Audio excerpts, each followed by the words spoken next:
Hold on. Let me test out the zoom. Daddy, flare your nostrils. There, it works. Yeah, awesome. Zoom into her mom's left nostril. Got it. Mom, left nostril on fleek. Mom, look at the Nostril. Hi guys. Look more pleasant.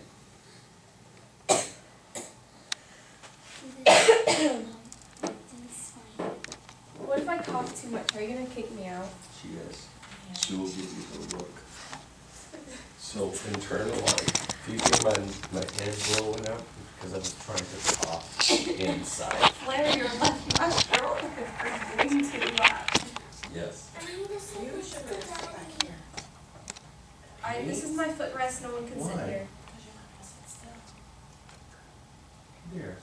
I'm not One gonna of sit the still. meetings That's in why my I'm life. This is my footrest. I'm not moving. I'm perfectly fine. You said for him to sit over there. He can sit over there as my Your footrest. job is to be behind me. Go. This is right there. No, He can sit behind me, not Nicholas? beside me. you can't move. There's no movement. You were stuck there. You can't go ask Daddy a question. No. You can't go ask Grandpa. It's just 30 minutes of quiet.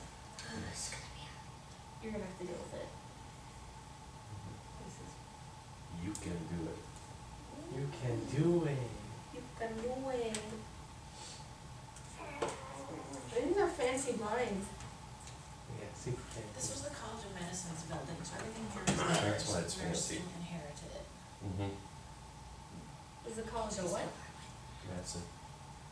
Sort of the physicians. Vanessa. I'm looking outside. Yeah, I'm gonna look outside. And I'm safe. Yeah, look outside now because you won't be able to get up or move or use the restroom or get some water. There, I can take them out. I can smack him if you want. I me mean, to like, keep them out there, and Okay, Lauren I'm good can now. stay with them out there. or Lucas can. Okay. Not here to distract you. Just 30 quiet. I see people. You see Oh, people? oh my gosh, people. So Judy the red. seal. there's 7 billion of them on the world. There's a lot. There's a classroom going on over there. There's a lot more than 7 My dad's 7 real. million. Seven Blinded billion. kids. There's a lot more than that. You look beautiful, Mom. Look at those calves. Oh yeah. These aren't even my high shoes. Look at these. Hey, Good morning, Dr. Chase. How are you? good, very good. How are you? Good over here. I'm great. I love the summertime. I still work every day, but it's like, it's not bad. It's not 6 hours meetings every day. This is Dr. Chase. She's the Hi. director Nice of to the meet you. graduate Program. program. Yes. This is Hello. my Hi, family. nice to meet you. Nice to meet you. Welcome.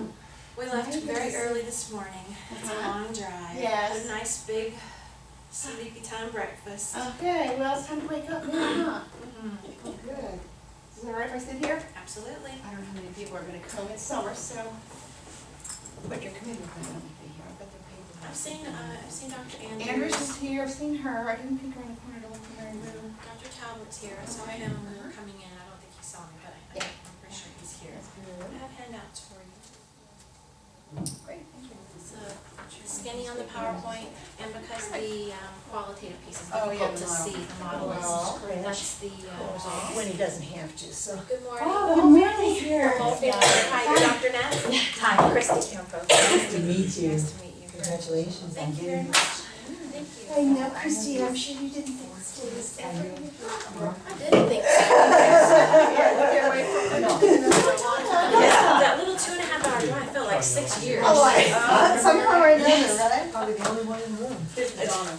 Yes, Donna. Oh, very nice, very nice. And you are, who are you? Vanessa, nice to meet you. And this little guy is Distracted. Nick. Hey, Nick. Nick was 3 when I started school here. Hi, Lauren. Now he's about to turn 9. Alex, Hi, the husband. The husband. The husband. The ever patient. Lucas, nice to meet you, Lucas. My I'll tell name. you, the family really deserves kudos. Yes, They do. They do. For sure. I also brought if you're interested. When I first started, we were supposed to keep Yeah, a portfolio. So this is my portfolio. Yeah.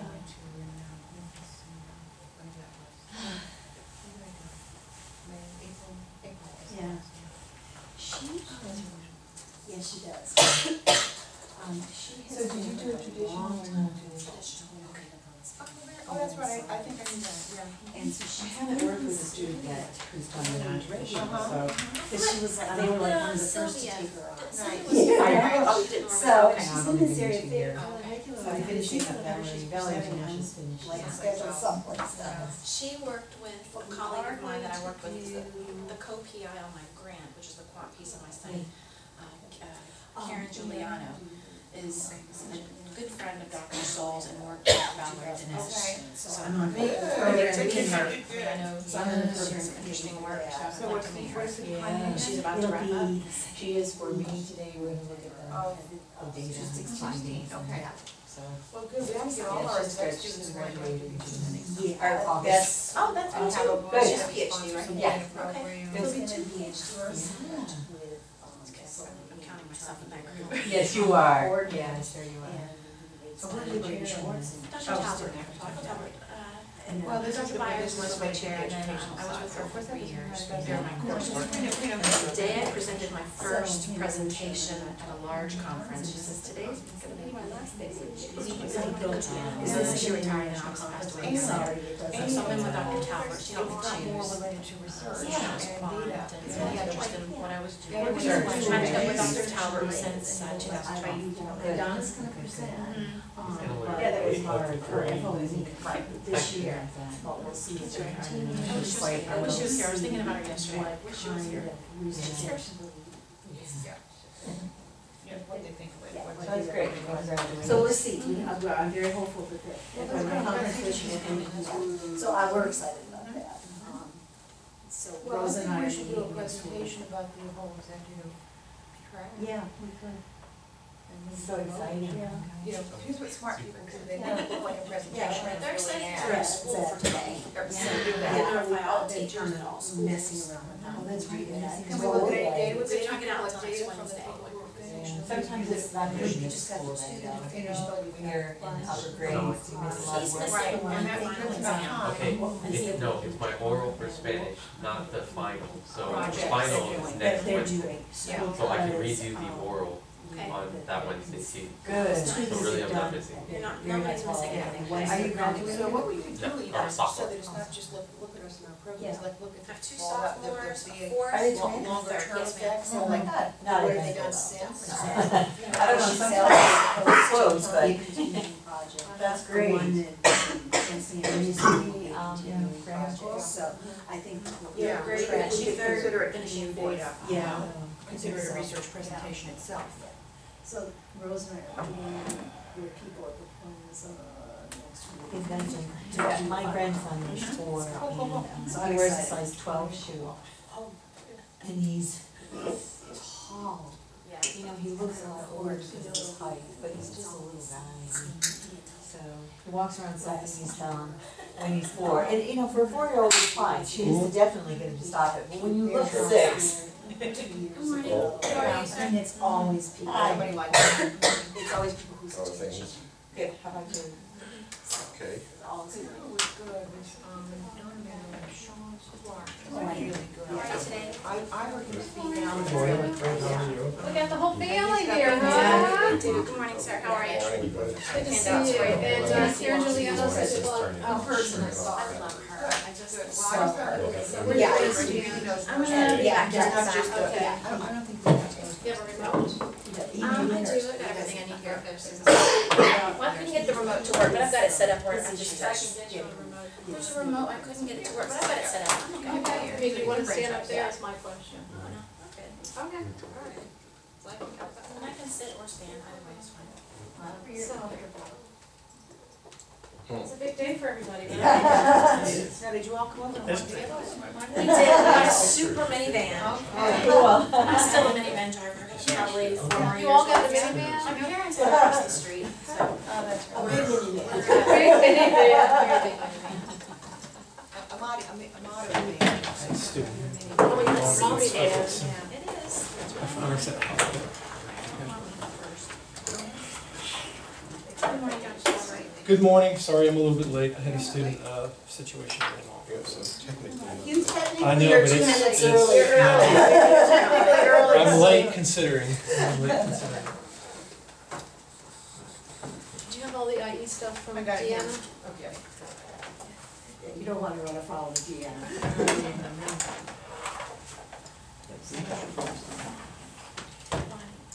How are you, Lauren? Good, how are you? Thank You you. got a new role? Well, that Yes. should have, yeah, we got it fixed. This is Donna, you know Donna? I- Donna, I no, make this is quick- Florian's. Florian's the one that did the, Dr. Shin, Swift, he was the one who emailed us about the indirects. Oh, right. So I want you to put name and face Oh, together. I didn't recognize your name, that's, And- and then I thought. And hey, I didn't know when I sent that email that there is a long-standing and recurrent relationship between, nursing and him, so that makes it all a little different anyway, so. Yeah, that's great. So, Yeah, so I we, didn't know that was done, but I think no, it's it fine. was, we got it. So you taping this whole thing too? I have a production assistant here who's in production 1 in high school. So it's going to be turned into some highly amazing work. Edited. Highly edited. It's going to make her Special taller, effects in there thinner, and and stuff? smarter. The taller and thinner. Millions of hits on We all get taller. Drop that in here. you can market that. Would you like me to start, or did you want to do some introductions? No, well, we know each other pretty well, I think. There's a lot of people I don't know, but I knew they were gonna come be here, so, but I think everyone knows here, so I think I'm probably going to start. So nice to begin. Did you start your family? Oh, thank you so much. Good mom. Mom first. Well, I'm very excited to be here today to finally present to you the findings of my dissertation study. I took my 3 years in coursework and I'm wrapping up the end of my total 6 years here. Very, very excited to be here. Of course, I thought I'd be done in 3 like everybody else who starts a dissertation. And that's for a good laugh. But, looking back, it was perfect. It was exactly what I wanted. It's exactly what I needed. I came in knowing I wanted to study medication administration errors in general, and through God's good graces of putting me in touch with the right people, I was able to narrow down what I needed to narrow down to and get exactly where I needed to be. So today I present to you the impact of interruption frequency on nurses' performance, satisfaction, and cognition during patient-controlled analgesia use in the simulated setting.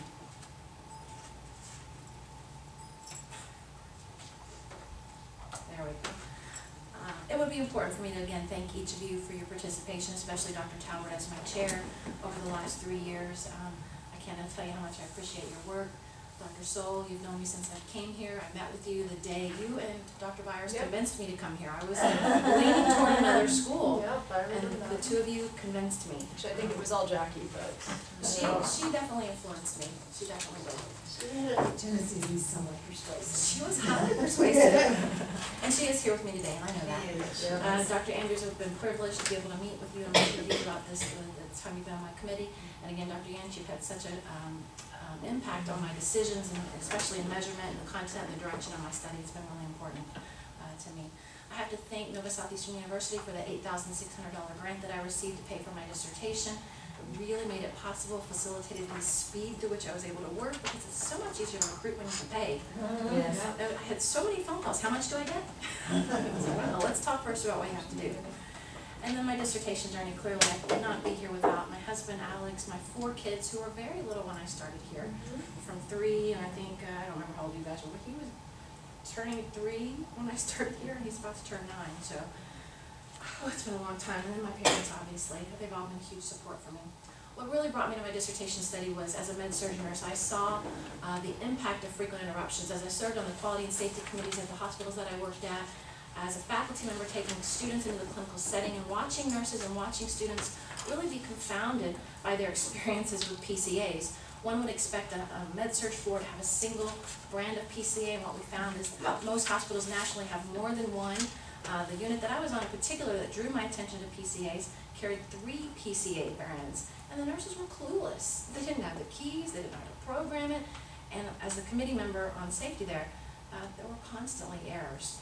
So these issues really set me off onto this journey. That's just a brief overview of what we'll be discussing today, and I know that I have a time limit, and I know that in general I have rapid speech. I'll do my best to slow down and to be clear for you. If you have any questions, I will welcome those. Interruptions, patient safety in general is the overarching theme for my dissertation. Addressing concerns that relate to interruptions are a big concern. Interruptions are not a concern only in healthcare, but in other high-risk industries such as aviation, nuclear energy. But in particular, 2 studies brought my attention to the issues surrounding interruptions that relate to PCA. Hicks in 2008 did a secondary data analysis identifying that PCAs were a huge risk of errors, thousands of errors per year, and that the risk there was really related back to how frequently, or to the actual onset of interruptions, but we didn't know the frequency of interruptions, what the impact was there. Another study by Westbrook really described how the severity of medication administration errors increased with the frequency of interruption. These 2 studies together really highlighted for me that the impact of interruption frequency during nurses' PCA interactions was not known, and there was no current study that could be identified to describe the effects of interruption frequency on nurses' PCA interactions, or a study that could really describe the nurses' perceptions of interruption frequency. So the purposes of the study were to quantify the impact of interruption frequency on med-surg registered nurses' performance effectiveness and efficiency, as well as their subjective satisfaction, their cognitive workload during PCA interactions. And then to build on that, beyond what happened in my proposal, we decided to add determining the nurse's perspective of the impact of interruption frequency, and the results there are very interesting. There were 3 aims for the study. First, to determine the impact of interruption frequency on med-surg nurses' PCA performance, and then expand upon that after PCA interactions, looking at their subjective satisfaction as well as cognitive workload, and then finally determining their perceptions of the impact of frequent interruption on their PCA interactions. When we look at the literature, again, medication safety is a major patient safety concern. Interruptions in nursing practice have been described in the literature as either sourced as interpersonal or technical. Interruptions are generally categorized in that method. The frequency interruption varies greatly, but on average, the literature reports that there are 6.7 interruptions per hour or events per hour during general nursing practice. And I'll expand on that in just a moment. Interruptions are generally measured by observation in the clinical setting. That is the main method through which interruptions are studied. So there's room to look at other ways to study interruptions, and I did so, and I'll go through that in a few minutes using the high-fidelity simulation setting. When we look at medication administration processes, medication administration is a highly complex process.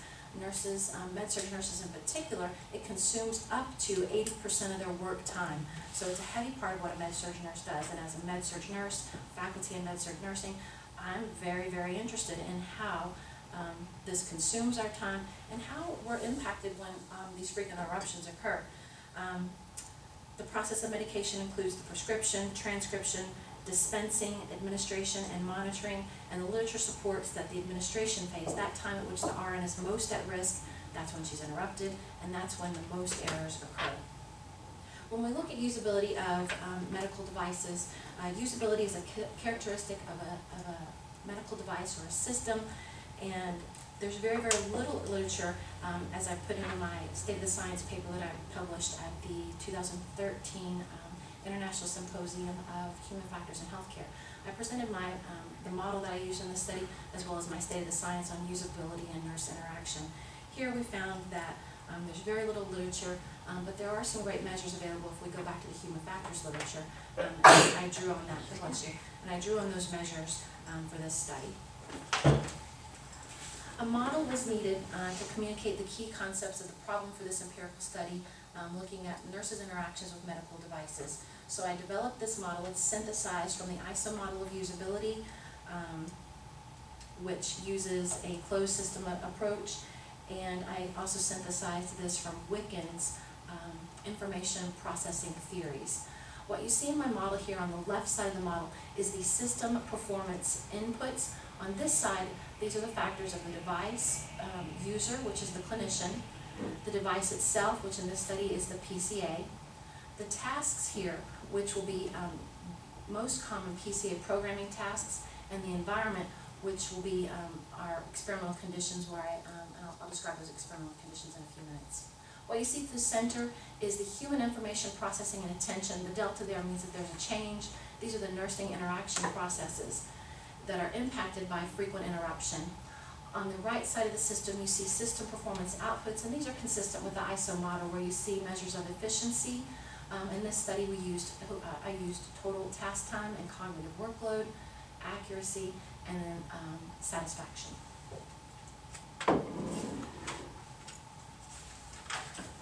Forgot my watch today. I felt kind of lost without knowing the time. I'm doing okay. Oh, look, a small watch. My mom offered hers. It was humongous. Big-faced one. This helps so much. I'm doing great on time, so I'm going to take a deep breath. So, mixed method approach was used for this study. First, I used an experimental repeated measures crossover design in order to quantify the effects of interruption frequency so that I could achieve aims 1 and 2. After the experiments were conducted, the experiment was followed up with a brief semi-structured interview so that I could achieve aim 2, which was determine nurses' perceptions of the impact of interruptions. Again, that was a great add-on to the study, and I learned a lot from that. I can't wait to share the results with you. When we look at the measures and study variables, interruption is defined as the human experience that creates discontinuity in task performance situated within a specific context. So we took that concept of interruption and added interruption frequency to it, and that becomes the rate of auditory or visual stimuli as perceived by the nurse. The 4 outcome variables I use, again, I drew from the human factors literature and the evidence on usability. My 4 measures are efficiency, which is both the time and human resources consumed in order to complete a task. Here I had total task completion time, which was a continuous variable. I used cognitive workload. I used the NASA TLX, a well-established measure, for looking at the human mental and cognitive effort expended during an experience. I looked at effectiveness, which was a measure of accuracy. That was a categorical variable. And I looked at satisfaction using 1 item off the TLX, NASA TLX. An overview here of my sample.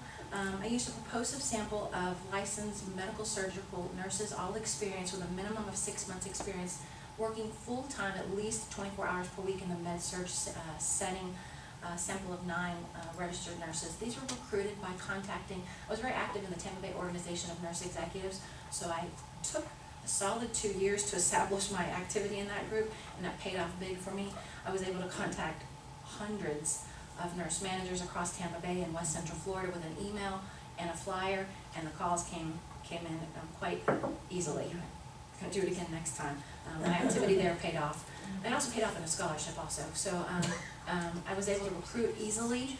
The recruitment was difficult because it was I found screening was a difficult process because I had so many calls, but I was able to really select people who met my criteria for inclusion, who were interested in the study, but not overly, I wanted to be careful not to have a biased sample, so I didn't want to choose people who said, oh my gosh, I'm just nuts about interruptions and PCAs.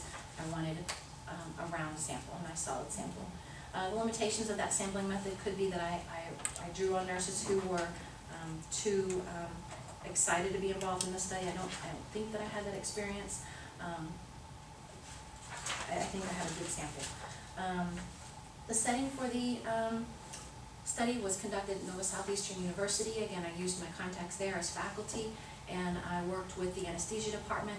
I was able to use, as you can see in the bottom right-hand corner, the lab was the high-fidelity simulation lab. We set it up with bed, appropriate lighting, O2 stat machine, IV pump, infusion machine, PCA device, so that the nurses could experience a realistic med-surg setting.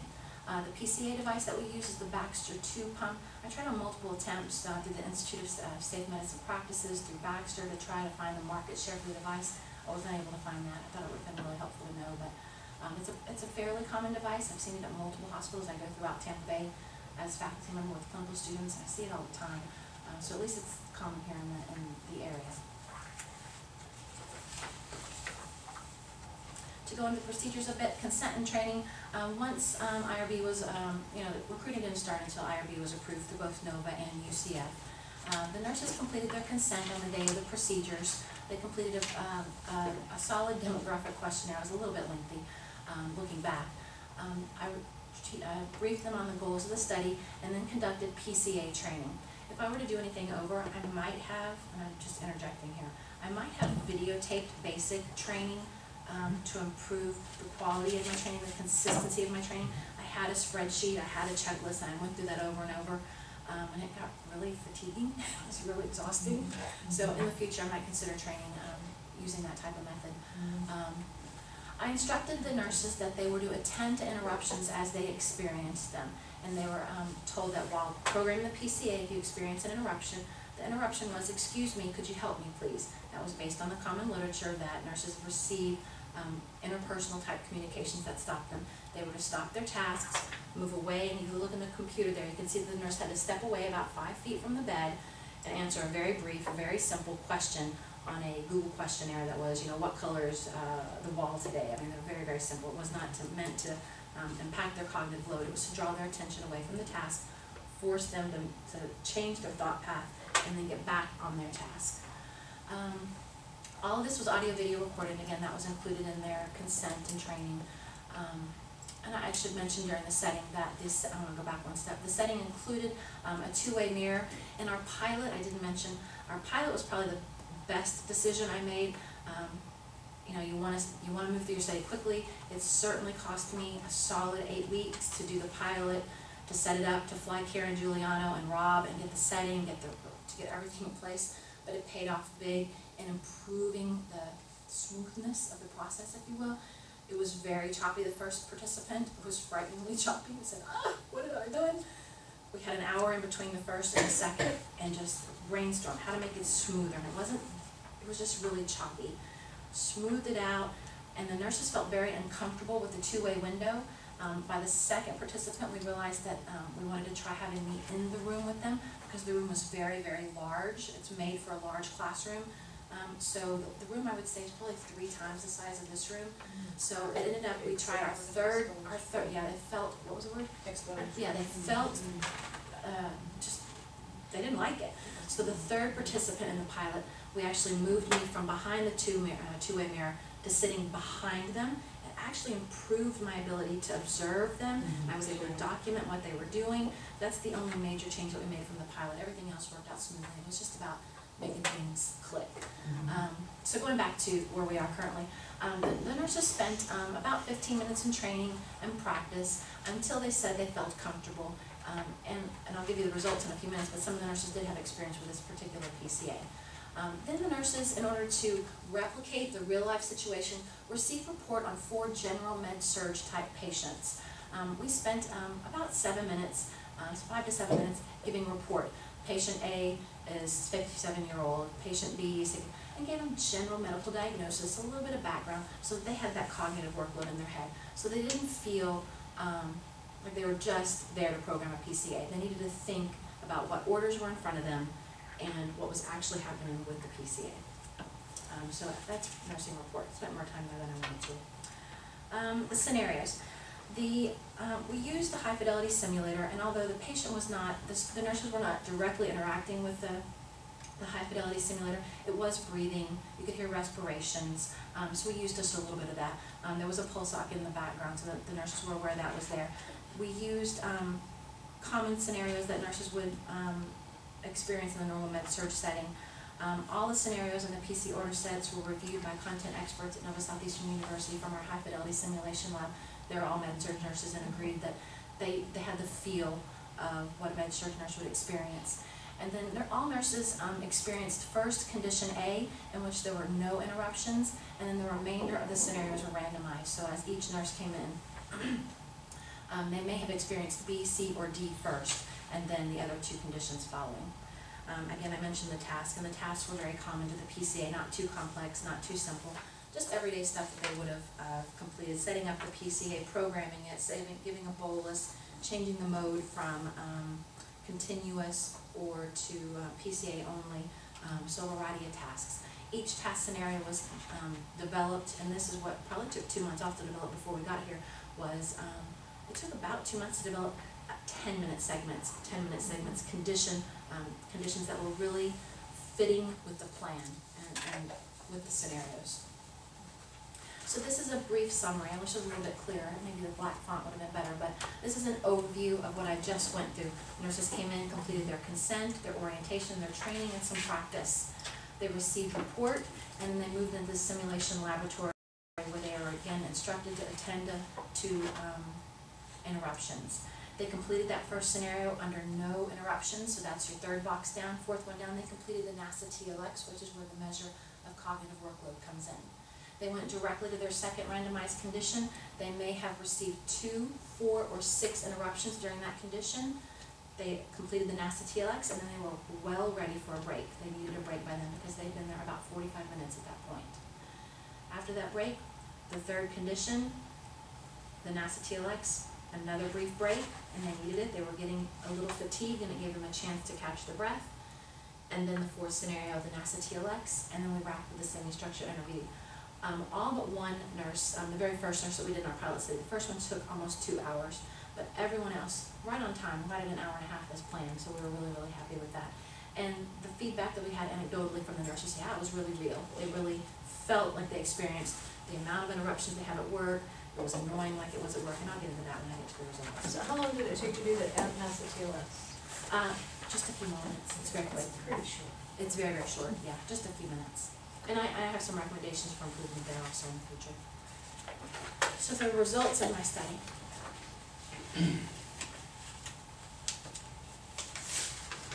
I have a couple slides on descriptive data. I collected quite a bit of descriptive data, and I'm going to highlight some of the major points here. Obviously, all the variables were assessed for skew. Internal consistency was checked with convex alpha. Participants ranged in age from 27 to 46 with a mean of 36. 5 of the participants had a bachelor's degree, while 4 had associate's degree. We did not look for nurses with master's degrees or anything beyond that. We felt the experience was not specific to the general med-surg setting in particular.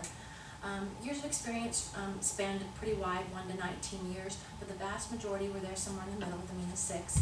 Participants mostly worked 36 hours or more per week in hospitals that ranged with 300 to 399 beds. Only 2 of my participants, of the 9 participants, had specialty certifications. All the participants, I looked at, considering whether people were comfortable with PCAs, whether they were comfortable with computers, using the internet, and all the participants considered themselves to be very comfortable using computers, and 7 of the participants accessed the internet at least once or more per day. 6 of the participants considered themselves feeling very comfortable with the use of the PCA, and 5 of the 9 participants actually had used this specific PCA. And I only had 2 participants from the same hospital, so this was 8 hospitals in general of those. So there's, again, it's supported that I believe it was a pretty commonly used PCA, even though I don't have market share data. Descriptive data for my core measures here were time to complete task was measured in seconds, and that ranged from 189 to 419 with a mean of 292 in seconds. For accuracy, the total numbers of errors ranged from 0 to 6, and I'll talk about those a little bit more. Of the 9 participants, 2 nurses had no errors, while 7 nurses had the remaining 15 errors that occurred in the study. So that's, without getting into the interpretation yet, that's somewhat alarming, because the standard of care would mean no interruptions. We discussed previously as to how realistic is that, but the standard of care is no interruptions. And we also discussed how, in my proposal, am I going to find any errors? I can't do a study where I'm just watching for errors. It was really hard to catch these errors. Once I moved from sitting behind the glass in the pilot study to sitting with the nurses, it became much more easy. The tasks were outlined very clearly, and I literally watched her click, click, click, click, click, click, click. When I saw an error, I documented it. I went back to my video. I watched all my videos over and over and over. That was probably the most painstaking piece, was watching the videos. Over and over to double check for errors, and that's how I found the 15 errors that I found. I identified almost all of them live, but I confirmed them with video. So that was really, really, really hard work. Really. So I'm really glad that you directed me away from a study that counted and found errors. So thank you. For the NASA TLX, the raw scores ranged from 1 to 4, and for the for the satisfaction scores, they ranged from 1 to 4. Condition C, not D, had the highest cognitive, the highest satisfaction, I'm sorry. So cognitive workload scores for the NASA TLX were the raw scores. Looked at condition A, in which there were no interruptions, and condition B, in which they received 2 interruptions. The scores ranged from 12 to 47. Again, what was interesting here was the scores were highest for condition C, in which nurses received 6 errors versus D, where they had, I'm sorry, I'm going to clear that up. Condition C, 4 errors versus D, where they received 6 errors. So that's an interesting finding that I'll talk about. I'm sorry, so the cognitive workload scores were They were escalated, predictable they based on the moved number of along. interruptions? Yes. Okay. They did. Okay, so I present my results here for research question 1, 2, and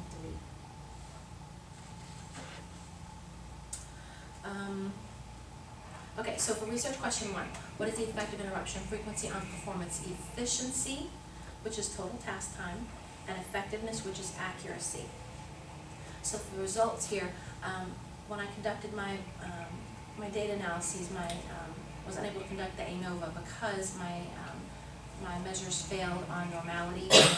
So per my backup plan, I used the oops, I'm on the wrong page, this will help me. The Friedman's test for total task time. Here we had significant results for efficiency, total task time.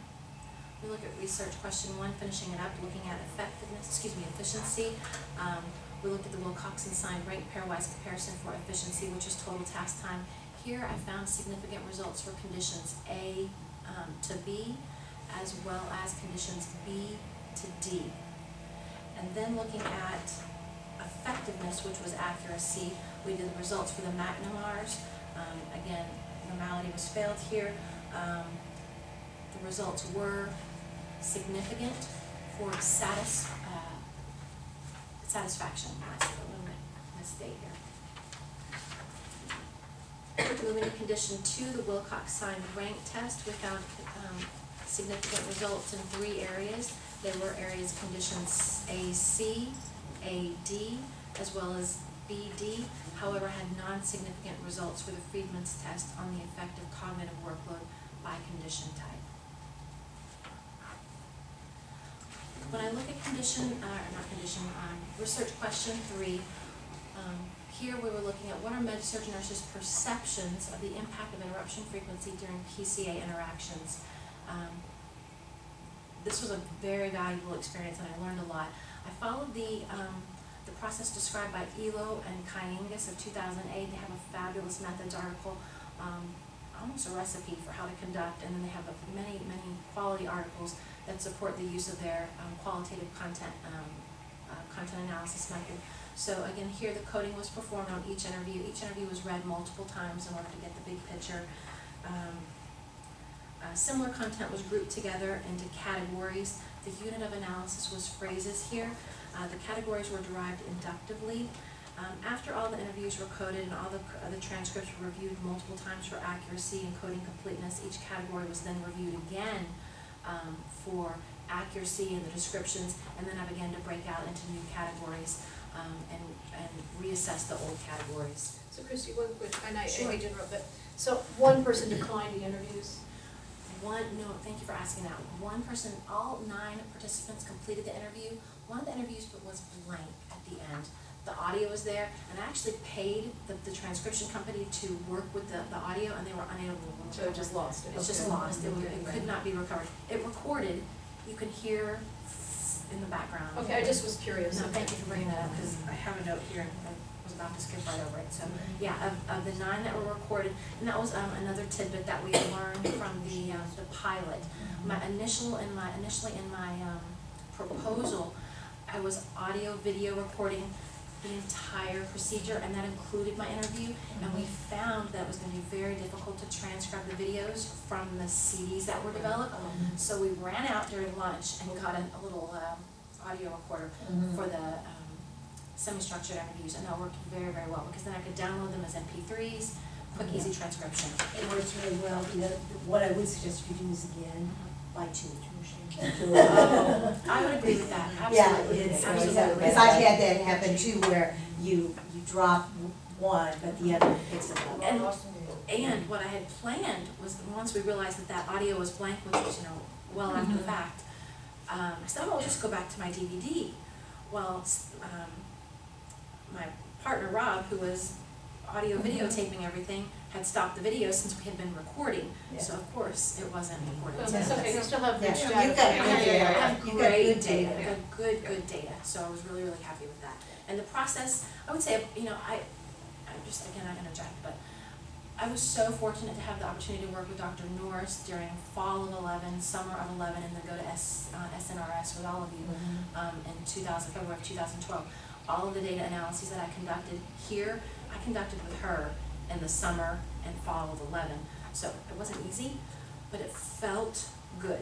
When I did this, I had never done this before. I spent more time mentally in analysis paralysis, frankly, than I did with, it's just a growing piece. But once I was done, I looked back and I said, yeah, this was the right method, the right approach.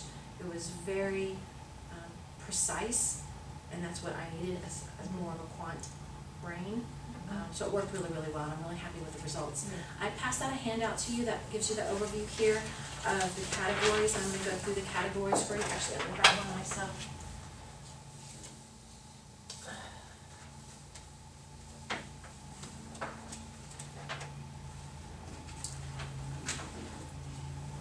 So the analysis of the semi-structured interviews resulted in the identification of two main categories that described med-surg nurses' perceptions of the impact of interruption frequency during PCA interactions. And on the right side of that model, you'll see the main categories. And again, this is formatted as Elo and Kyangas suggest, the 2008 methods article. Excuse me.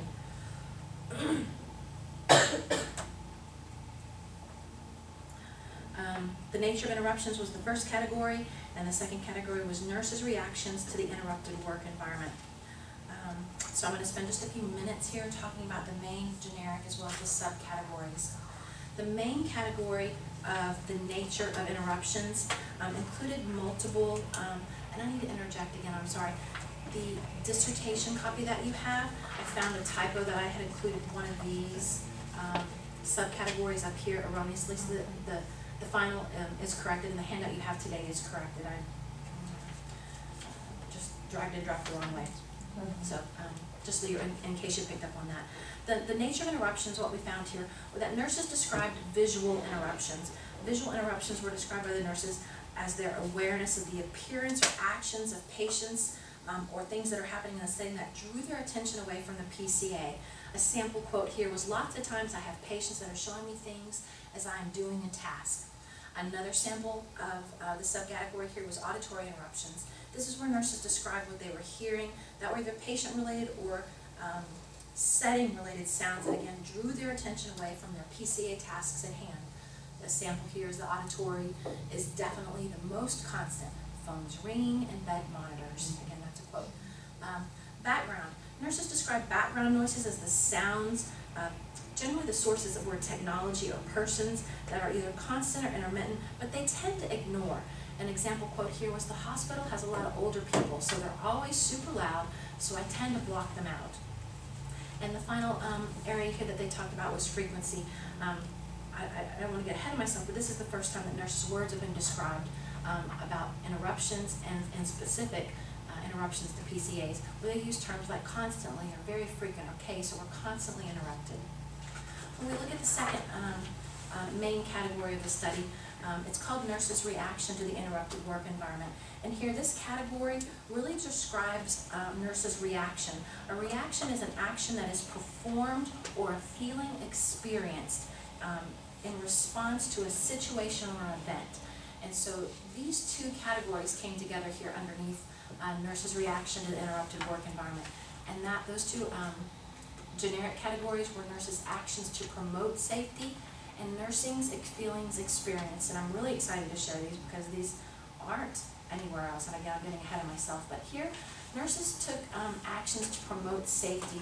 I don't want to say cause-effect here because no one intimated that, but there's certainly a foundation for understanding that nurses are acutely aware and that they have to react and change in order to be effective and safe in the clinical practice. And here they described how they maintained focus, they sometimes multitask, or they were constantly double checking their work. And the other main category, the other generic category here, again, new information. Nurses are experiencing feelings, things like anxiety, nervousness, frustration, and even physical symptoms, chest pressure, pain, or even acknowledging that they're having increased heart rate like I am right now. So, again, really, really interesting information that's not been described in the past. So I'm ahead of myself here, but it was really exciting to move through that content process, that process to get to those data. So in discussion, I want to discuss quickly. I'm right at 30 minutes right now, so I know I'm a few minutes over. But here's my meat and potatoes part. When we look at the results, we found that increased frequency of interruption had a significant negative effect on efficiency. That was hypothesized, and that's new data in terms of, we don't have data to support that in regard to PCAs, but it is congruent with what's been reported previously in the literature in terms of general medication administration. Interruption tasks were significantly longer compared to non-interrupted tasks, so that's good information. When we look at increased frequency of interruption, did not have a significant effect on effectiveness, which was accuracy. I would report to you, to me, this was the most surprising finding. I really did not expect this. I anticipated, I hypothesized that there would be a significant, statistically significant effect. So, although it's not statistically, thankfully it is clinically, and I'll pursue additional study in this area. And I started on this line a few minutes ago. 2 of the 9 nurses committed no errors whatsoever, so that means 7 nurses committed 15 errors. What's really interesting here is that most of the errors, 10 of the errors, occurred directly and immediately after being interrupted in conditions C and D, under the conditions when they experienced the most interruptions. So that was gratifying, scary, but gratifying. So it's frightening. The errors are happening. What's not able to be explained are the 5 errors that occurred in no immediate relation to planted interruptions in the study. Most of those 5 occurred in condition A. I would most likely attribute that to nervousness being observed, more than likely, or just plain human error, which again is supported in the Or were literature. those the people that had not used that My compact? question exactly. I did not do That might, this Might might want a wanna look little at that. exploring. You know, once they learned it, then they were okay. That's a great point. And these findings, again, not statistically significant, clinically significant. We know that interruptions are more frequent during medication administration. We know that an interruption of 2.8 seconds can double an error rate, and an interruption of 4.4 seconds may triple an error rate. That was a little bit beyond the scope of what the study looked at, but it certainly is information that makes me think there's room for additional study here. So it's really exciting to see these results. When we go to the next piece, interruption frequency significantly decreased subjective satisfaction, which was hypothesized. And as you caught, Dr. Chase, there was an increasing trend of frustration, dissatisfaction as nurses moved through the conditions from A through D, and since those were counterbalanced, that's really good information. So this is new knowledge that had not been previously reported. What adds to this is the qualitative aspects of the study, in which nurses verbalized their experiences of frustration. They verbalized that they had anxiety and physical concerns, and that those data also, and that finding also supports here that interruption frequency impacts subjective satisfaction. Almost done. So as we looked at, increased interruption frequency did not increase nurses' cognitive workload. I would interject that this was probably my most disappointing finding. I was really disappointed that we didn't find significance here. I did find clinical significance. So nurses' cognitive workload, there's only one study out there that really is related to this finding, and that's a work by Katoda in 2011, where they studied general infusion pump tasks and found that under time pressure, cognitive workload increased, but under general experiences it did not. but we did have incremental increase in cognitive workload as you moved from condition A, B, B, C, then to C, D. So that was an interesting finding. So again, clinically significant, and it does suggest that there's the possibility that interruption impacts cognitive workload. So again, it's new information. On the final, really speaking to the overview of the qualitative aspect here, I interjected a bit of how those qualitative findings impacted my quantitative findings. But if you look at the qualitative findings overall, the big takeaway was that the negative effect of frequent interruption on the work environment as well as the nurse, they ultimately implement compensating safety strategies that counterbalance the impact of interruption in the workplace. The finding that nurses were able to describe the nature and frequency of interruptions is consistent with the current literature. They describe visual, auditory interruptions, background nurses. But what was new again, that was that they used their words to describe it. They are astute and acutely aware that this is going on around them, but internally they're compensating somehow. And that's what's new and interesting about my findings, and I'm so excited about that. We did not know empirically that nurses took steps to promote safety, and they verbalized that finding here. What we don't know is kind of a chicken or an egg thing. What came first, the actions to promote safety or the interruptions, or vice versa? The same thing with the nurses' feelings that they experienced. These have not been reported within the context of medication administration safety previously. So these again are new findings. I would argue that the feelings that the nurses are experiencing may also add to their workload, and there may be again that chicken or egg issue here. What came first? The feelings of stress from other issues going on in the work environment, or is it the impact of frequently being interrupted? We're unable to say that at this point. Another empirical question. Some limitations of the study. The within work group design can be difficult because the researcher may have difficulty controlling for learning effects. So training was planned. I think in an ideal world, when I had more time and more money, I would have changed my training up. I would have given more time. It may have been more difficult to recruit because more time means less interest, because they already committed an hour and a half. So 4 of the 9 participants had previous experience with the PCA, so it's unclear if previous experience with that particular Baxter PCA somehow influenced or affected the outcomes. The sample size again was very small, and it's possible that the sample that I have was not representative. I did have a great response to my recruiting effort, but all the nurses came from a single region, 8 hospitals in total throughout, including one. My hospital had 2 nurses came. Those nurses came from Orlando to drive over. They were so excited. So I was very lucky there. So these things may limit generalizability. In terms of the high fidelity simulation training setting, or the simulation setting, we discussed that in my presentation originally. There's a trade-off. This study itself could not have been conducted in the naturalistic setting. This had to be conducted in a high fidelity simulation setting. What may, the findings from this study may feed a naturalistic observation type study.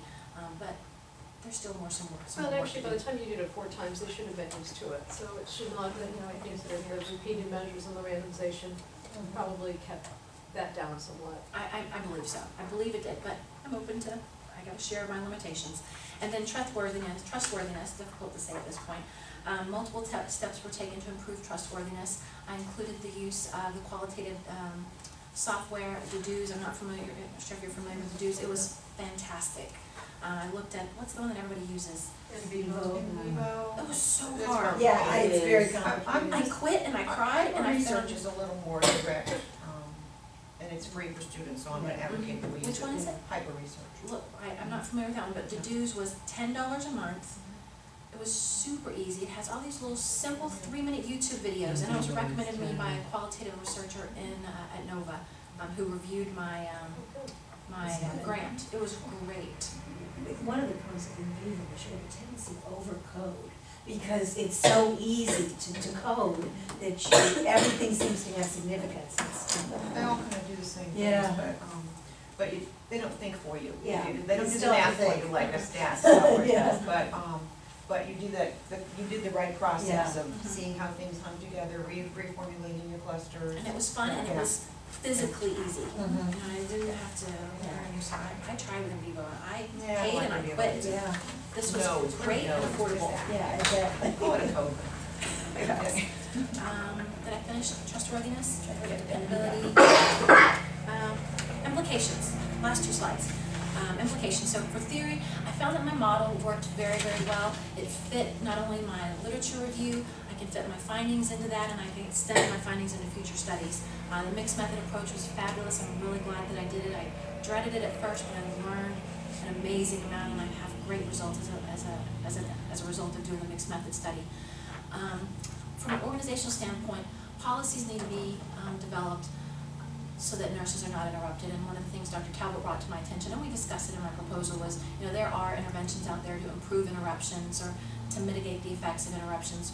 Clear phone booths, putting vests on people, but they're not perfect, they're imperfect, and they have to be paired with training and learning on the nurse's part and a change in culture. If there was one dream that I had about this study, it would be from a federal standpoint, and this is a big, huge dream, and I can dream big at this point.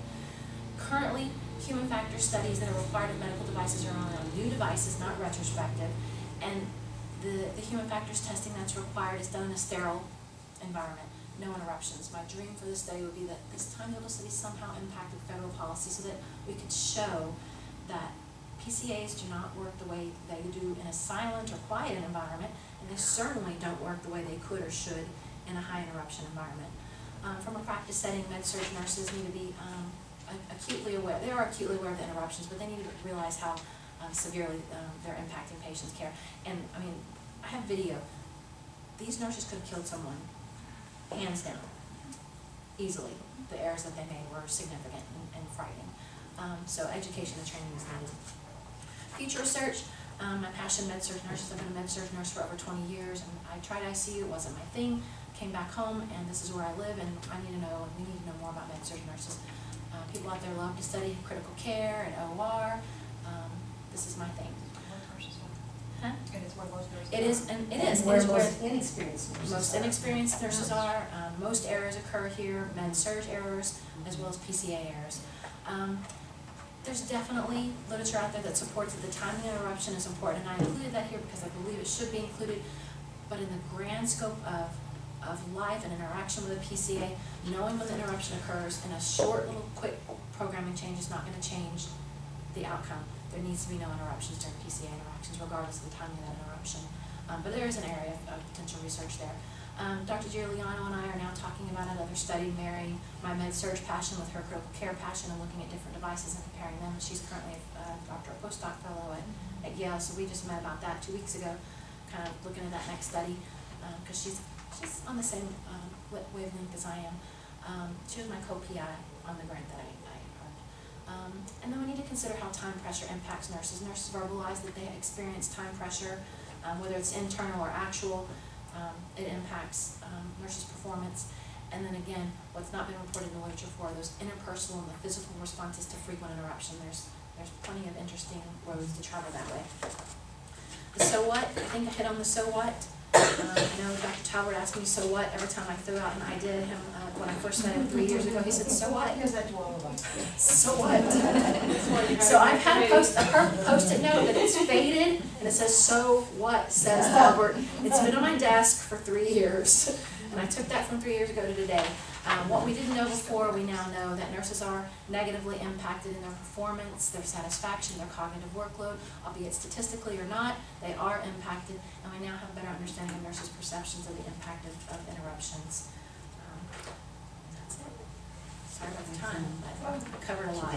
That's 3 years. It was a good sized study. It was hard, it was fun, and Dr. Talbot kind of gave me this look the first time I met him. I said, it's really important that it be fun. I can't replicate the look. And he was like, fun?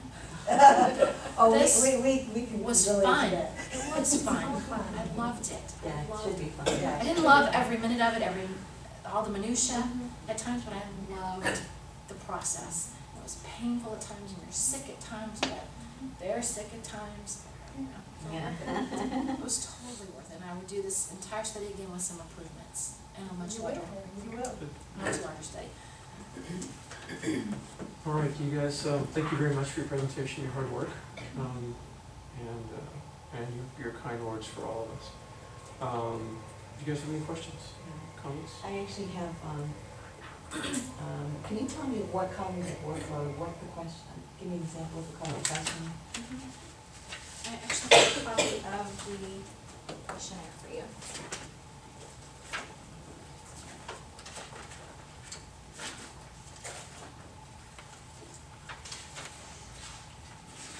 So, based on that, I was wondering if, I guess I have to see the instrument first. Attached to the instrument, the NASA TLX, it goes down, and the nurse very quickly, after completing the tasks, indicates with an X on a line, and then you score the tool. And we did the raw score, so we just tallied up the score. It's very simple, it's very fast, it's well established. Okay. And how hard you nourish. Okay. Because I'm wondering if, one thing I want to know is, you didn't measure the type of interruption, which may be an interesting thing to look at, because you had pretty controlled interruptions, they were benign. So I'm wondering if the cognitive workload, I didn't know if it could reflect the type of interruption, but it really doesn't. It has to do with PCA using that, right? The cognitive workload tool does not. The tool is used in many, many different settings. It's been used for different nurses, it's been used in aviation, it's been used in different settings, different populations. The tool itself has been used to establish cognitive workload. For example, the study I mentioned by Kubota in 2011, when they studied general infusion pump cognitive workload, those nurses experienced increased cognitive workload as an effect of, in effect, as a response to time pressure applied to them. What we didn't study here was, we kept the interruption benign. That's an area for future study to really design, if you will, interruptions that are more complex or shorter or longer, but that's an entire study in itself. So we kept those interruptions simple and consistent. Because we know nurses layer, we kind of stack things up here. But if you have an interruption that plants itself right in the middle of the task or your stack, it depends on the complexity of the problem and where it's coming from. So you might have an emergency, which is really going to change your cognitive workload, and also I think it's going to impact your safety as well. Absolutely. Yeah, that's great. And in conjunction with that, we mentioned several times time pressure. And I think it's a critical element, because particularly with the EMR, because they know they're going to get dinged if they are 30 seconds outside of that. And so that's going to also influence their cognitive work. So they're dinged if they, so the usual rule for medications, when I was a student and a nurse, I'm still a nurse, but I'm not practicing an hour before, an hour after. Is that? Still stands. It stands you on your. If you're 30 your seconds. screen will turn red, 30 seconds. Over that hour. You're on the red line. You still have the window. You but still have 2 you have hours. this electronic. You have Just an get a red electronic alert or a ding. One of the biggest thing with medication errors with the EMR is that we have documentation of time. The vast majority of errors that occur with medications are time related, and because now we have accurate time date stamp, where before nurses documented, and there's either they just really didn't know, or they're not going to do anything that's going to get them in trouble. And so they would document, even though it might have been 5 minutes late, they're going to document that they were within a window, saying, oh, it really doesn't matter, and I'm not going to get in trouble. Even now they do it unless they're punitive also. Well, It's punitive, because the nurse manager gets a barcode and report. everything. The nurses get emails. So what? And they're Well, and there are, like, I worked on took my students on the floor with lung transplants, and your medications had to be consistently delivered at certain time intervals, because it could mess up the whole process of healing. You can trough. Yeah. But I think it's a judgment situation too, though, like, should the nurse get the same ding for a collation that's 10 minutes late when she's assisting somebody to the bathroom in a safe manner? Yeah. I mean, to me, that's a professional judgment level. Some things need to be right on time, some Right. things don't. Absolutely, And I agree nurses with should that. know which ones are those. Yes. So, we've taken away judgment in a lot of cases. Yeah. Well, what we've created is we've created an environment where we measure a lot more accurately and precisely. And now we have the opportunity to say, okay, now we have the data. let's We could be change the smart with ding how we to use the data. collates, right, Let's be right. smart with how we use the data. Yeah. And that's what people taking information, but they're using information they've never had to use before to make decisions and judgments. And, you know, if they have to report to their boss every time a medication is late, irrespective of the type of medication, then that's what matters. That's the world now, I think, from But I think that what we have is you get a really good point, it's not just medications. There's more important and less important things in the world. And the data gives us the ability to analyze it all, but how we take that data and use it is what's really helpful. I mean, and that's a big deal. That's a challenge for the leaders who have access to running that system. I have several questions. Well, one point would be that I love that you've identified these sort of compensatory safety strategies that nurses develop, and I think that might be something as educators that we could perhaps make sure we're educating the students to do that we train them to use some of those things. I'd be curious about whether the nurses develop them on their own, or whether they vary by personality type or something like that. Another observation I've made was that they said that they would shut out the noises and things, and I think shutting out the environment might help in certain accuracy on tasks, but it might have other unintended consequences too. Definitely. Are we actually paying attention to the environments of care and those calls for our assistance that are Particularly coming the from older environment? person who, And I could see shutting out that noise, Yeah. but it's, So it's just everything's got unintended consequences, so that would be something to also have conversations with students about, or nurses if you're in staff development, that kind of thing.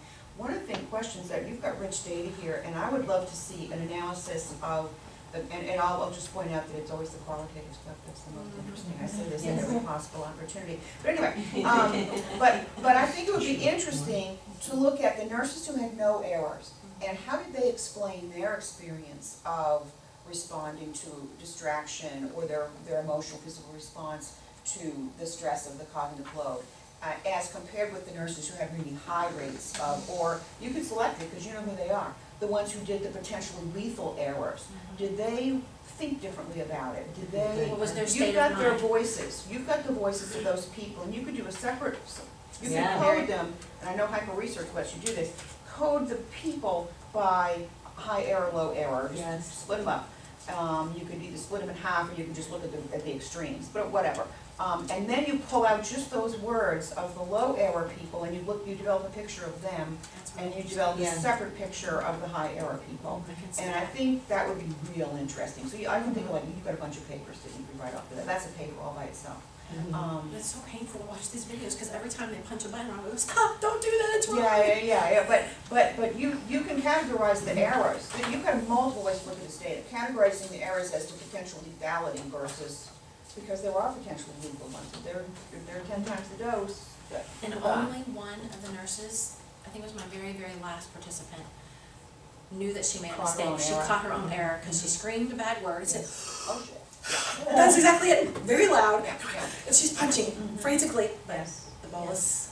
But you also, It's too in late. practice with the double verification, is that not with PCAs? They do have double verification, so they that's may one way have. to reduce the Yes. errors in the Okay. clinical Yes. setting. But just some observations about how you can use your data to actually get it's a great more idea. meaning Well, out of really, it. anybody who had any error would be in height, would be in the risk, versus those 5 that didn't. I can take anecdotally, the nurses that didn't, But you, were state of mind wise, they just so methodical and calm. Our very first participant in the pilot, we all left, Dr. Giuliano and Dr. Wagner and I left and said, we're screwed. If everybody's like this, we're never gonna finish this study, because she was so bad. We said, Oh, she's bad. she's terrible. She's like, I'm so confused. And then on video, she's pulling her hair out, and we're Oh, like, poor thing. oh my God, what have we done? You know, so we But sat down and she's was a like, real nurse out there she was a taking care real of her nurse, people. and one of the Yeah. more inexperienced nurses, but still a practicing nurse with over a year of experience with that device. She had used that device, but she was someone who probably we think felt more pressure from being our first as well as from being observed. And you probably picked up on your anxiety. And then just to validate, you did not use the 3 pilot No. data, Yeah. okay. Our the third person in the pilot, actually, we didn't know that there was a fire study, a fire thing planned that day. So as she touched her last button and I said, "Excuse me, please," for her interruption, the fire alarm went off. Oh, gosh. Her pen went flying, everybody screamed, because we're all so focused. It was kind of funny. So, okay, some more questions? I think that was it for me. But it also points out the possibilities of doing research using the simulation environment. I mean, it's just like, come on, this needs to be a full-time operation. You plan to do the mixed method analysis where you're actually, okay, because that's the paper you need to do too. Because, you know, you can do the quantitative, you can do the qualitative, but you really need to draw in both those methods and see how the qualitative really reflects on what you found quantitatively, or vice versa, when you go Yeah, either and I way. presented the quant findings. I had the quant stuff done pretty early in the fall, but I was in analysis paralysis on the qual piece, so I submitted the quant piece to the 2015 International Symposium on Human Factors in Healthcare. Yeah. I presented those, so I got some good experience talking about those data there. But now that I had the qual piece in January, February, had that finished up and put it together, it would have been really helpful to have that data for that presentation, but I missed the deadline for that paper. So I do have a paper encourage you plan. to play up all the descriptives that you have at your disposal. So like, what kinds of errors were there? You know, like this is part of findings, even though it's not answering the specific research question, but sometimes that's the most interesting stuff. It's also a little bit qualitative. But like, what kinds of errors were there? And within the person, did they do similar things or did they do a range of different things? You know, there's just all sorts of things you could learn by just your descriptives. And sharing that, I think that's very useful too, not just a p-value. P-values are interesting, but if you want to give this to a leader or a manager or somebody in staff development who cares about how people learn how to do these things, they need the details and not just the overall, yes, there's going to be an effect. Okay, I'm glad we know that. That's really important that we know it, because otherwise nobody's going to listen to us. But all those descriptives about what they're actually doing and the kind of problems they did encounter would be really useful, I think. I was gonna bring that up as well, because as you know, I've done a lot of work with the transition process for graduate nurses, and we know that at the end of the first year, they may or may not be competent, and they're really still on that premises of whether or not they are independent in decision making, particularly when they're under pressure. And so going back and looking at those kind of data, even though your sample is small, but if you can differentiate clearly between what you're seeing in practice between someone who's early in their career versus someone who is much more extended in their career, that's an important finding. I think it would be, we brought this up before, but I think it would be more interesting, or as interesting, let me say it that way. Because when I look at other disciplines, other fields where people tend to get better over time, and there's this notion you tend to become an expert over time.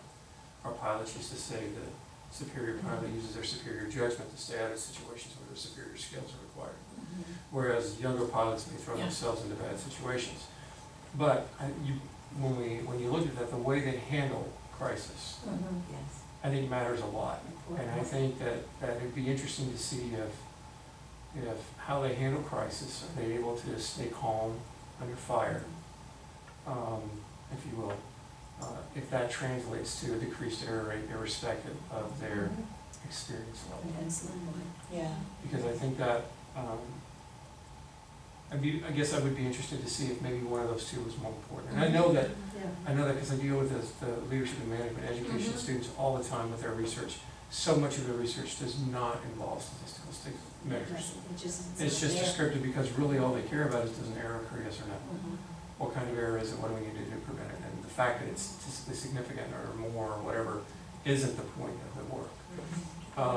So there is a lot of interest in some of the descriptives, because it's really truly what I see in the literature is that's what they care about. Did you have some in your, I'm not familiar with this task that you did, so. Sean Friedman? Yeah, do you do controls? Can you add control variables, or is it strictly? Off the top of my head, I couldn't tell you. Yeah. You didn't add any control variables? No. I think it's just a plain non-parametric. Yeah, It's chi-square, just- like a chi-square. I'm not used to it, but when I looked it up, it looked like it was. I think your samples kind of, you wouldn't be able to do much. Yeah, and that's what I'm gonna say, one of my questions, do you wish you had a larger sample? I wish I'd had a larger sample, but I one of the things I learned is this is not work of one person. Yeah. It was barely accomplished with 3 in the pilot, and they only had 2 for all of the rest of the study. I needed, and I had funding for a research assistant and an administrative assistant, but the dean declined to pay. So I had it funded. She goes, no, you're leaving. I was laid off. You know that. I was laid off. She's like, you're not spending any more money on your study. So Even though you had the grant. even though I had the grant, yeah. So I didn't get to use any of that, and I needed. But your study is I had to take powerful. vacation Yeah. to do all the data collection. Well, then that's a place that doesn't understand research. Where is this? Shake And the that's- dust off your feet. No, that's why I'm not there anymore. Shake the dust off your feet. So what was the original sample size as the target? I don't remember. Way back, before I added all my outcome variables, was in the 40s. Yeah, no, it was Way pretty back. big. So how did the decision made to go to 9? That's how my G-Power worked with my single, I think I was originally between groups versus within groups, because it's important to, it changes how many people. Well, I mean, you have found to submit. significance in several variables, even with Yeah. 9, so. That's good. And then I wanted to dovetail on something that Dr. Talbot said. You mentioned that, how nurses handle crisis. I think on the tail end of that is also something in the back of my head about the nurse's state of mind at the time when she's administering medications. And I see that in nurses. I take fundamental students in the hospital, and they don't have a state of mind. But the experienced nurses there, they're all over the board. And these nurses were all over the board too. I mean, I clearly had nurses whose state of mind was, I'm here to work, I stay steady, I stay calm, I do my job, nothing ruffles their feathers. But my very first nurse in the pilot, you would have thought her hair was on fire for 2 hours. I felt terrible guilt for putting her through the study. Well, it raises a question for me. When you did the interview with them, did you get the feeling they were responding to what just happened to them in your study? Or were they talking on more general principles about what they do in normal life? It was both. I talked about both. My initial questions focused on immediately what happened during our scenarios today, and then I had them reflect back on their life and their normal clinical setting. You can pull that apart too, just to see how much of Because a lot of the comments you wrote did not reflect your scenarios, they were reflecting your life. Yeah. Right. Yeah, you can point that out if you pull that apart a little bit. I have one more question. I know that you visually were there monitoring them and that you had, video recording. Do you think you actually caught all the errors? I know that in sitting there presently, I did not catch all the errors. I know that. They moved too quickly, it was very difficult. I caught most, I don't remember the number, so I want to throw it out there. I caught most of the errors, but when I went back and watched the, an hour and a half worth of video on every single nurse 2 times, I could, I caught all the errors the first video through, and then I rewatched everything, and I was also checking my time for task time, double checking the work there, and then double checking for errors and documenting the errors. That's actually another paper, because we've done some work with one of our faculty here of observing. I've done a couple studies how you observe and then you have the videotape. So if you look at the number of errors picked by direct observation versus the number of errors picked up by videotape, that's actually another paper down the road after you take a breath. But that, seriously, because then it's a methodology for future research. Could we talk to Greg and rewire the machine so it automatically picks up? We're working on that. Yeah. That's grant. Grants out. You need money for that. Yeah. Grants Yeah. out. Yeah. Laura's. We're actually using Connect and, Because in computer-based research, we used to measure just the clicks. We knew exactly where they looked on the screen, and what they clicked, and what they didn't click, But when we were we're trying to working on design that. things. yeah, hopefully. Just look at Guitar Hero. Yeah, really. Guitar Hero, if you don't know Guitar Hero, they have certain buttons they have Yes. to push in an order on time. Yes. And if they're late, it's I hate flagged, that it's game. sent, but it is a, I wanna throw. that technology, that idea of you have to push certain things in a certain order with a certain sequence or a certain time Yes. element with it, that technology exists. Yeah. It's just a matter of incorporating it into what we want to do. They're training machines. HRQ Right, study. and they use those for like distracted driver stuff and other elements where they look at the effect of being distracted while you're supposed to do a task that requires focused concentration. And the research on that, because it's so accurate, is really nice to be able to do, because they'll do it. My son even did this in high school with one, where they did it. He did Guitar Hero with no distractions, and he got a baseline reading, and then they had to talk on the cell phone to someone, and the other person had a scripted conversation that they went through, and then you could look at the error rate before and after, or with distraction and without. And it's amazing to be able to see how to do that. And you don't have to do anything, the computer picks up all the stuff for you. So it's really nice from a data perspective to be able to collect it. That technology exists. So we just need to apply it to the HRQ and some other grants. Yeah. Well, NSF probably would be the right, might be the better place to Yeah. look. Yeah. HRQ might be very helpful, and maybe a consolidation, but that's, technology and NSF would be interested in. Yeah, So, That's a national We science. need to talk to Greg on that. NSF would be interested in that. You've been dying to ask a question for you. Sorry. He's dying very quietly. He's sitting waiting, going, I'm gonna shut No, up. I do have some questions regarding the overall workload scale. So you used all 6? I used all 6, yes. And then, okay, so you basically reused frustration. Yes, Okay. I did. Second thing is, if you look at the 6 ratings, number one, I would probably not refer to it as cognitive workload, but as subjective workload, Okay. because the dimensions include such things as physical demand, and physical demand in and of itself is not a cognitive component. So if you would change that to subjective workload scale, I actually would encourage you, alternatively, if the time is available and it's not too troublesome, to look at each scale individually.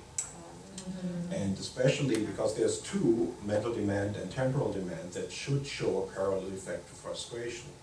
And then you would have more powerful results rather than using the overall score, Okay. which are Then that wouldn't be difficult. which are basically watered down by performance, effort, and physical workload scales.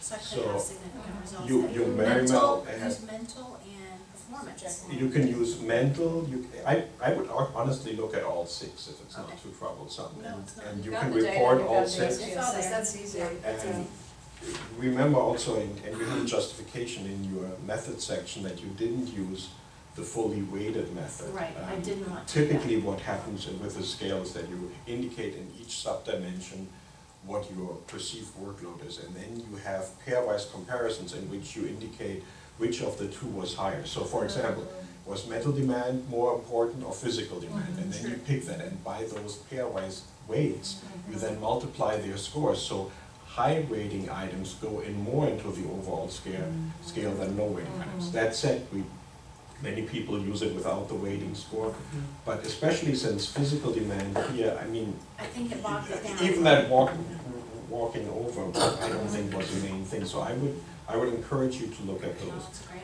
idea. And number 2 is, and that's where your small sample size might be a problem, I don't know whether there's a reasonable trend analysis that can be done. Normally for things like one-way ANOVAs, you can do a trend analysis in which you specify weights that describe the shape.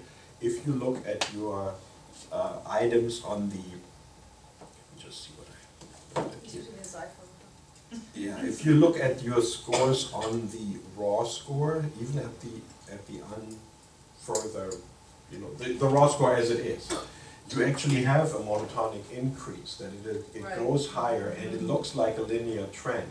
I'm not sure there is a linear trend analysis for this particular thing, but anyway, the point here is frequently linear trends tend to be significant even though pairwise comparisons are not. Okay. So what you're showing is B is greater than A, C is greater than B, D is greater than C, and vice that would versa. improve results. But none of them are significant in and of themselves. Even A versus D is not. Yet the overall trend is significant, and that's So I what. don't need the pairwise comparison. Well, I'm not saying that you don't beat them. I'm You don't, saying okay. that there is perhaps a way to, and I'd be happy to sit down with you and see whether we can figure this out. There is a way to see whether maybe that trend could be reported as significant, because I think you have more powerful results than you have sort of presented here today. I think you have been very conservative in your approach, which is laudable, but in this case, I think we're seeing the results. If in any case, I think you should report that or maybe even plot the trend, this sort of linear. Yeah, because you have it currently in table 13, but not really as a plot, and I think a plot here can be very powerful for people, even though it may not be uniquely significant at each. Well, that's just given the sample size, but yeah, you're right, Florian. So that was that, and then I had one more thing that I wanted to ask about. I think it also had to do with We did the trend analysis, we talked about this. Oh, the second issue is, and it was brought up during your presentation, how much practice did they receive on this pump before task A? About 15 minutes.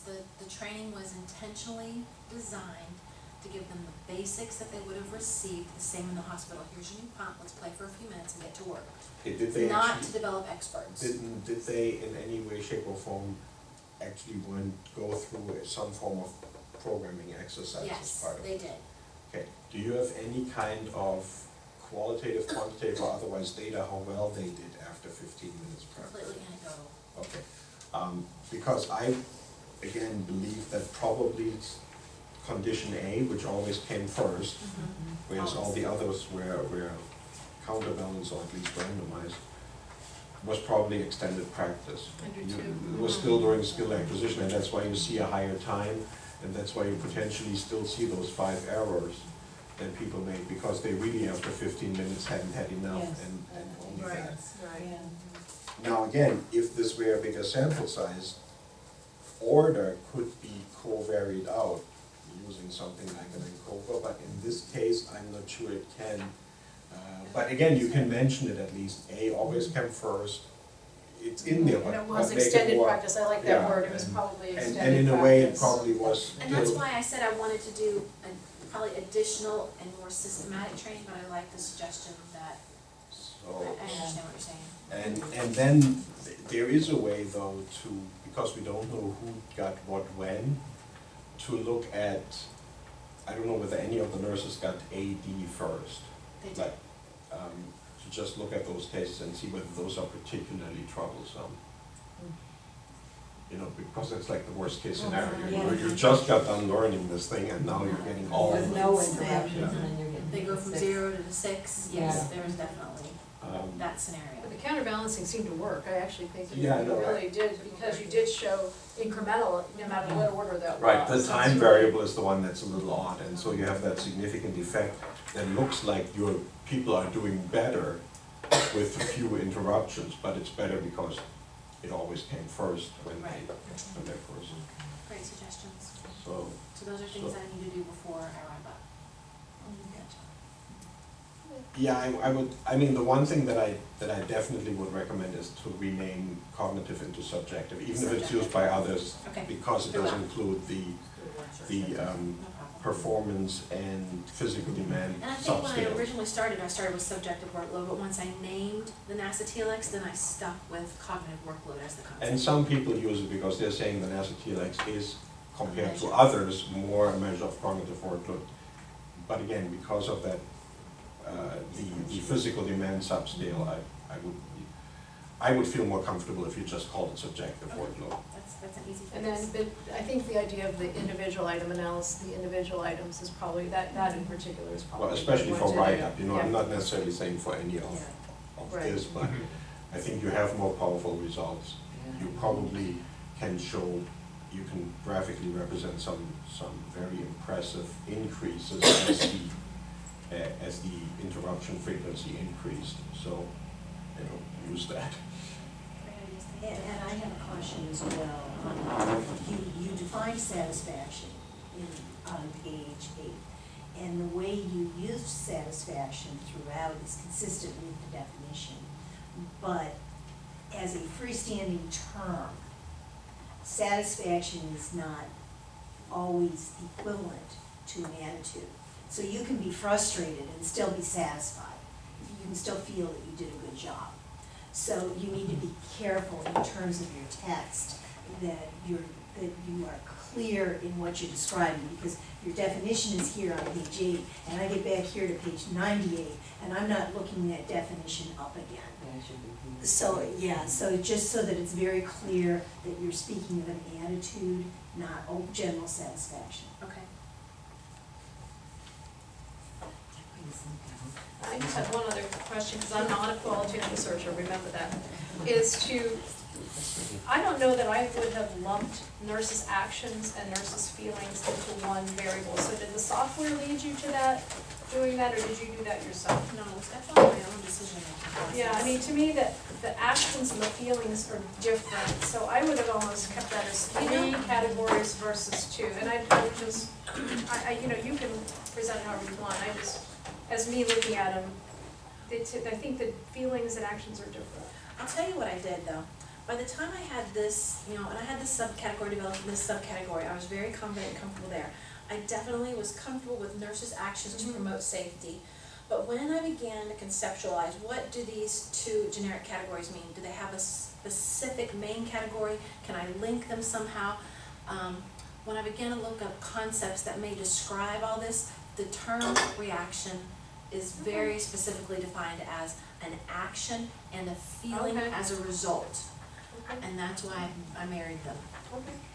You can also do what, with these programs, you can look and see how many times these 2 things that are coded under these categories appear together. That's another way to know how closely aligned those concepts are, is co-occurrence, and that's what these programs will do for you, they count things for you. It all depends on your purpose. If your purpose is safety, let's pretend your study is about safety, then that shouldn't be subsumed under something else. But it all depends on what the nurses tell you. But if the nurses are just as invested in describing their feelings as they are their safety actions, it's not really what you want to see, it's what they want to tell you. So I just think for writing it up, to me, having those middle column those are important, and rather than being lumped together. So it's a decision you can make later with Dr. Talbert and others as we write, you know, you write this up, as to how you want to do it. But Okay.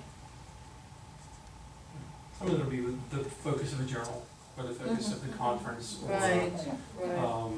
When I did not think anything about it being lumped together, so, but she's smarter than me, so.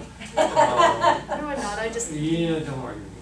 But she's smarter than me. But anyway, I think it's a really useful thing. The other thing is when you look at interventions, if you're looking at trying to do an intervention, then lumping them together for an intervention study might be very difficult. Because the way you would have to do 2 different interventions for this. One might be teaching them how to do some deep breathing or something, and then another one's going to be teaching them some sort of a checklist approach to doing their business. So when you end up writing it or presenting it, and those are some of the things that we're going to keep in mind about it. And so I don't have any problem lumping them together now. Okay. So when it gets presented or written after you want to do it. And you had something else to answer? Yeah, I mean, again, this is not my main thing, but I would suggest maybe to move the nature of the interruptions into the middle field, because that's more at the levels of these, and then name this over here, the superordinate category characteristics of the work environment, and then the nurse's response to that work environment is down That's here. good, yeah, because you don't have anything in this. Human little space. factors person there. The other thing is, I know that the arrows sort of represent how you aggregated this, the direction that you followed, but I think the arrows may give an incorrect perception that then. Of causality or something. Yeah, or something. I would just do lines, frankly, instead of arrows. In fact, in structural equation modeling, it would be precisely the opposite direction. Right. That is Exactly. the superordinate category defines What you measured. its But I do like the representation. idea of putting a category there, and then, like you're saying, a super So category. here's the work environment, here's the reaction to the work That was environment. more than anything, that was creative liberty. No, That's that's what I do. Yeah. purely a No, suggestion. that's what I get this You IE. can do that. Can I have for IE so I can start Yeah. working on it? I have to leave in about 8 minutes, so. Okay, all right, well, if you have to leave, then we need to ask everyone to step out for a minute. So if you guys don't mind, I'm blocked, if you step out for just a moment so the committee can talk, that would be appreciated. Thank you. Thank you for coming.